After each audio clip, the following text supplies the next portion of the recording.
Hello there, Homeschool Nolan here to help you navigate learning in the digital age.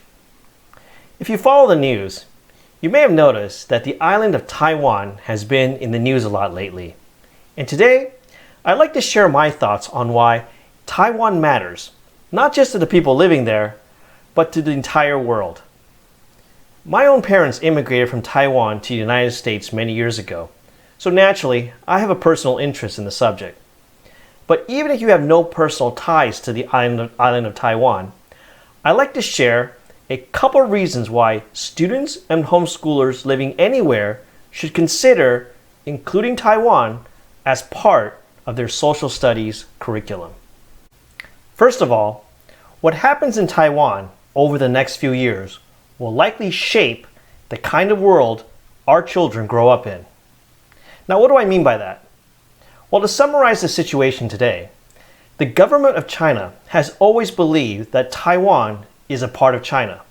And there's no doubt that Taiwan in previous centuries was a part of China. But the reality is that Taiwan, since the end of the Chinese Civil War, has had its own government and military for the past 70 years, and reality has existed as a separate country.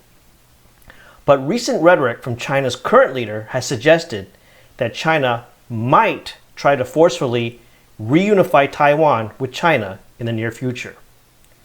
So why is this important for people living outside of Taiwan? The reason it's important is that China and the island of Taiwan offer two competing models of government for the world to see. And the one that prevails on that island will likely impact the rest of the world. Although Taiwan is much smaller than the mainland, both Taiwan and China are majority ethnic Chinese. But one population lives under centralized one-party rule, while the other lives under a democratic republic. Taiwan's president is elected, while China's is not. Now, those of us who grew up in America might assume that a democratic republic model of government with free elections is always superior. But anyone in America today will also notice that democratic republics can also be messy and bitter with polarization and division. There are actually some in America who have admired the Chinese system, which allows the government to make decisions and get things done more quickly, whether it's building high-speed railways or responding to a pandemic. Now, Taiwan's government, as it exists today, more closely resembles that of the United States and other Western-style democracies. They too sometimes have bitter polarization and messy democratic processes. But if China succeeds in reunifying Taiwan under the People's Republic of China, they will reverse a global trend that began in the late 1980s when Taiwan and other countries like South Korea, the Philippines, and countries in Eastern Europe moved away from authoritarianism and communism towards democratically elected governments. Permanent one-party rule under a communist party would not only become the de facto government of Taiwan, it would also become a much stronger and more influential model for the Pacific region and perhaps the rest of the world. This is why the reunification of Taiwan is so important to China's leaders. To them, it would restore China's preeminence in the world and signal the decline of American leadership in that region. It would also no doubt have a psychological effect on the people living in other democratic republics around the world to see a democratic republic similar to their own being absorbed by a communist state. So that's why Taiwan matters, not just to the people living there, but to people around the world as well. But another reason to study Taiwan is that it gets students to ask the important question, what is a country? Webster's dictionary defines a country as an area of land that is controlled by its own government. By that definition, both Taiwan and China are their own countries. They are both areas of land controlled by their own governments. But there are some who still believe that they are one country with two different systems, or that they should be just one country with one government.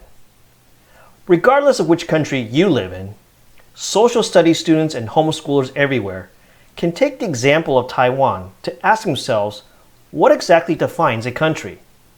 Is a country merely defined by its government, or should it be more defined by a common ethnic heritage, history, or shared values? As I mentioned earlier, my parents are from Taiwan, but growing up, I was taught that we were Chinese. But in recent decades, I've noticed that most of the young people of Taiwan today no longer identify themselves as Chinese. This has made me wonder, is it because their country has changed? Or is it more about their ethnic identity? Here in America, we too are having discussions about ethnic identity, often under the umbrella of inclusion and diversity. Regardless of how you stand on these issues, I think all of us can look at the island of Taiwan to gain perspective on how to have conversations on national and ethnic identity. Now, normally, I like to recommend a good book on subjects I talk about, but I've found that finding a good book on Taiwan's history, written in English, is a bit challenging. Taiwan is rarely its own subject on its own, and is more often included as a tiny chapter as a part of Chinese history. But fortunately, we live in the digital age, where videos are sometimes the best way to learn a subject. I did find one video titled Mapping Taiwan's History on YouTube, which I recommend. I put a link to it in the notes below. So whether you're young or old, I believe social studies students and homeschoolers living anywhere can benefit from studying the history of Taiwan. In the previous century, President Ronald Reagan visited West Berlin, which at the time was surrounded by the Berlin Wall and communist East Germany. It was there that he is most remembered for his famous line, "Tear down this wall." But in that same speech, Reagan also brought up the German question, the question of whether Germany would eventually become completely free or completely communist. But Reagan wasn't really just referring to Berlin or Germany. He was also referring to all of Eastern Europe. And just 2 years after giving that speech, the Berlin Wall did fall, and East Germany, along with all of Eastern Europe, peacefully moved away from communism, starting a global trend towards democracy. Today, the Taiwan question now stands before us, and the trend it follows in the next few years will likely shape the world our children grow up in. And that is why Taiwan matters to everyone, and everyone can benefit from studying its history. Let me know what you think in the comments below. And don't forget to click subscribe if you found this video interesting. And thank you again for watching. I'll see you next time.